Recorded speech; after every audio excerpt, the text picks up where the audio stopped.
Welcome to Wyoming's Health Watch. I'm attorney Jason Oakes, and here you'll learn the most up-to-date information about dangerous drugs, dangerous products, and safety news with hopes that it just might prevent a catastrophe. Let's get started.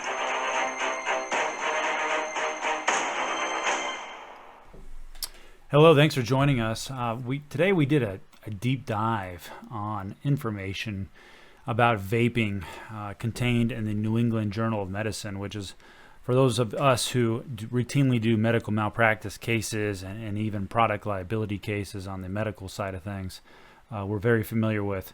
New England Journal of Medicine is probably the most credible and often referred to piece of literature and publication that you certainly hear almost in every litigation supporting whichever arguments are being argued before the court. It's also one of the most influential in the medical circles today. But what I was interested in and what we wanted to see was what information, what recent information was out there in the New England Journal of Medicine regarding vaping. And I found some really good information that I wanted to share. There's a great letter to the editor that is very recent, October 10th of 2019, where the authors did a deep dive to determine whether there was an increase, and if so, how much, between 2018 and 2019 between or amongst high schoolers and middle schoolers in terms of those vaping. And I thought the results were intriguing, to say the least. What they did is they communicated with over 40,000 high school and middle school students each of those years. 2017 they did, 2018 and 2019, and they came up with some data that was reported. And so I guess there could be some criticisms because it's all reported data, but nonetheless, reported data is something that is often used to look at studies and look at trends. And the reported data they were pretty successful in getting a number of students to respond. 80% of all students questioned in 12th grade responded. 86% of all students in 10th grade responded, and 88% of all students in 8th grade responded. And you'll see they skipped 9th and 11th grade. I'm not sure why, but they probably wanted to get a spread between 8th and 12th grade. In any event, let's go through a little bit of the statistics. In 2019, they found that the prevalence of using during the previous 30 days, okay, so what they asked is if you had vaped in the previous 30 days when the high school or middle schooler was reporting, that 1 in 4 students in the 12th grade reported that they had. More than 1 in 5 in the 10th grade had reported that they'd smoked within the last 30 days, and more than 1 in 11 in the 8th grade had reported they'd smoked at least once in the previous 30 days. Students who had vaped nicotine during the previous 12 months and those who had ever vaped nicotine, they saw a significant increase in each grade, 8th, 10th, and 12th, from 2018 to 2019 of greater than 40%. I mean, an enormous increase, just an enormous increase. Also, they also asked a different question, and they wanted to know how many people would have smoked among at least 20 days during the previous 30 days. So again, the question was, have you smoked at least 20 days of the previous 30 days? These levels were 12% responded to that yes in 12th grade, 7% responded to that yes in 10th grade, and 2% responded to that yes in 8th grade. So you can see that, those statistics are certainly concerning, and it also would be reflective of the allegations concerning addiction that are now permeating throughout the media and also our federal court system as these cases are getting filed, the addiction cases, and we're also seeing school districts who are now filing cases to assert themselves in the litigation for recovery of lost productive time, for having to hire new student resource officers to police this issue, and all sorts of downtime, including expenses. I mean, a lot of schools have had to go out and hire cameras. They've had to remodel bathrooms, all sorts of things in order to try and curb this very real problem. I had an opportunity to talk to a student resource officer just last week, and she was sharing with me that every Monday they go through all the tobacco tickets, and tobacco, she said, includes e-cigarettes, and in fact, she said kids don't smoke tobacco anymore, the real tobacco.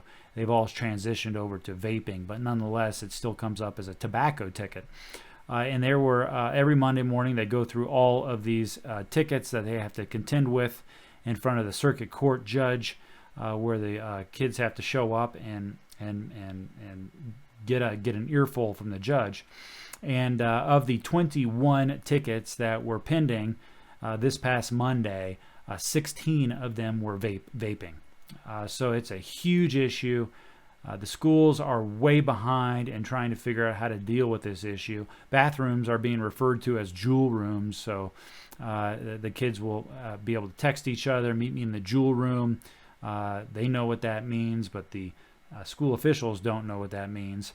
And there's also just an enormous amount of hashtagging on Instagram and other social media platforms where you can put a hashtag jewel on a picture of someone juuling, of you juuling, whatever it is. I mean, it's amazing. Last time I looked on Instagram, the hashtag jewel had over 630,000 posts with that hashtag. So it's an enormous problem, and it's not getting better. Going back to the New England Journal of Medicine, there was a interesting and sad article where they looked at a 19-year-old's lungs who had died after what they believed to be vaping problems that destroyed his lungs. They performed an autopsy. They had obviously permission to perform an autopsy on this young man, and he did have a history of a respiratory illness with cough. He had a history of sore throat and random fevers. And by the way, these are all three things that they're starting to see and consistently with people who are having lung problems after vaping. After 5 days of the illness, he had been seen by a physician, and he received a prescription for a course of azithromycin, which he completed. And sadly, he was subsequently found deceased in his residence. Tetrahydrocannabinol e-cigarette cartridges were present, and tetrahydrocannabinol is one of at least over 100 cannabinoids identified in cannabis, and they're starting to see a trend on these e-cigarettes that are containing these various cannabinoids in them, that those seem to create an increased risk for these lung injuries that are later becoming significant enough to be admitted into an emergency room, have a ventilator, and in some cases, now more than 50 cases, leading to death. They did an autopsy on these lungs, and they did reveal what were referred to as heavy lungs. These were damaged lungs.